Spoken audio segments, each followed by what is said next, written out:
Cela signifie qu'elle est ingrate envers son mari. Cela ne veut pas dire qu'elle devient mécréante, kafira. Est-ce que vous comprenez? Donc, vous devez comprendre la religion, le dan, selon le livre, le Coran et la Sunna, et selon la compréhension des compagnons, sahaba, qui ont appris la religion directement du prophète, que la paix et le salut d'Allah soient sur lui. C'est donc ce que nous devons faire.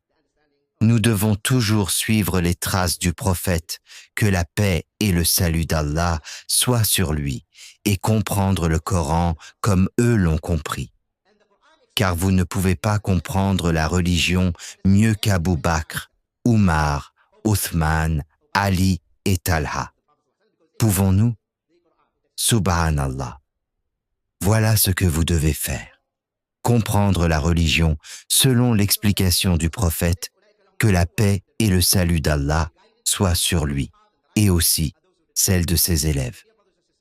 Donc le sens de Dhulm ici, c'est quoi? C'est le shirk, l'association. Qui a expliqué cela?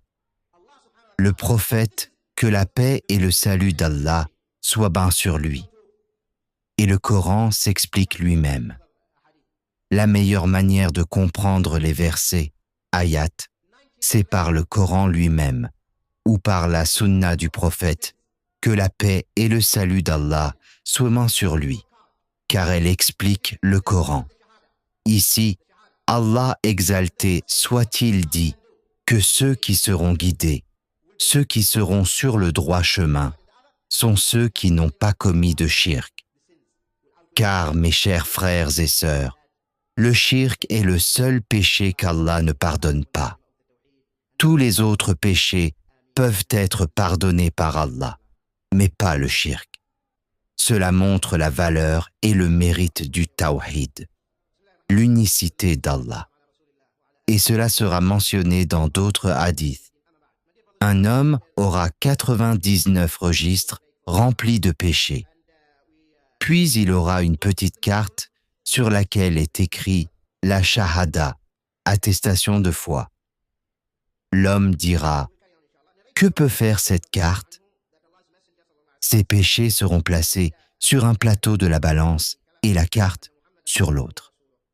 Et la carte contenant la shahada l'emportera sur les péchés.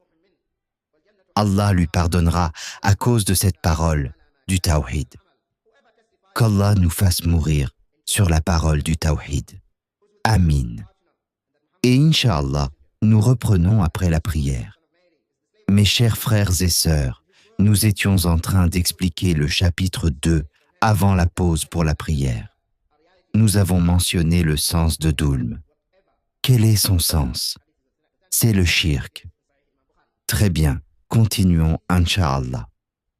Celui qui atteste qu'il n'y a pas de divinité digne d'adoration en vérité sauf Allah, sans associé, que Muhammad est son serviteur et messager, que Issa, Jésus, fils de Mariam, est le serviteur d'Allah, son messager, sa parole qu'il a insufflée à Mariam, et un esprit venant de lui, et que le paradis et l'enfer sont vérité. Allah le fera entrer au paradis, quels que soient ses actes. Ce hadith est authentique et rapporté dans le Sahih de l'imam Bukhari. Dans ce hadith, le prophète, que la paix et le salut d'Allah soient sur lui, dit « Celui qui atteste. » Peut-on témoigner de quelque chose que l'on ne connaît pas? Quand vous témoignez au tribunal, témoignez-vous de quelque chose que vous connaissez ou que vous ignorez? Non. Donc, lorsque vous dites « j'atteste », vous devez savoir de quoi vous parlez.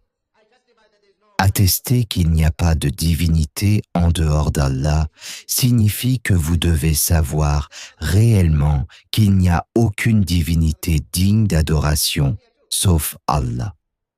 C'est pourquoi Allah dit « Sache donc qu'il n'y a pas de divinité en dehors d'Allah. » Le savoir vient avant les actes.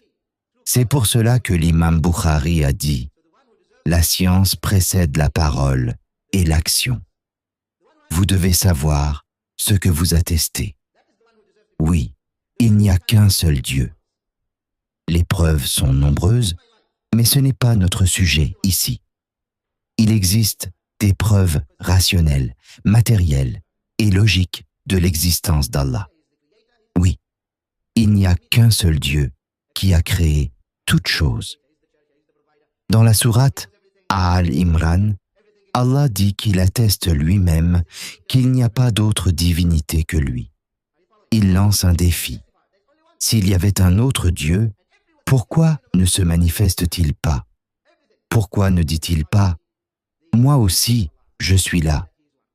Mais Allah affirme qu'il est seul, sans associé. Donc, vous devez connaître cette shahada. Celui qui mérite d'être adoré est notre Créateur. Celui qui nous a créés. Celui qui détient toutes choses. Celui qui peut nous punir. Celui qui peut mettre fin à notre vie. C'est lui qui mérite l'adoration, car il en est digne. Il est unique, le pourvoyeur, le Créateur.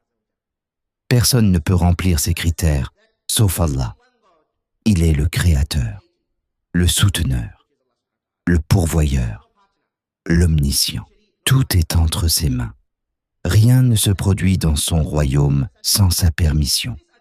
Tout dans l'univers témoigne de son unicité. L'univers entier est en harmonie. Tout est ordonné. S'il y avait un autre Dieu, il y aurait des conflits et des rivalités. Logiquement, soit ils seraient égaux, soit l'un serait supérieur à l'autre. Si l'un est supérieur, l'autre ne mérite pas d'être Dieu. S'ils sont égaux, ils devraient se partager le royaume. Mais le royaume est un. S'il y avait deux dieux, l'un dirait « meurs » et l'autre dirait « vice ». Mais quand une personne meurt, elle meurt réellement.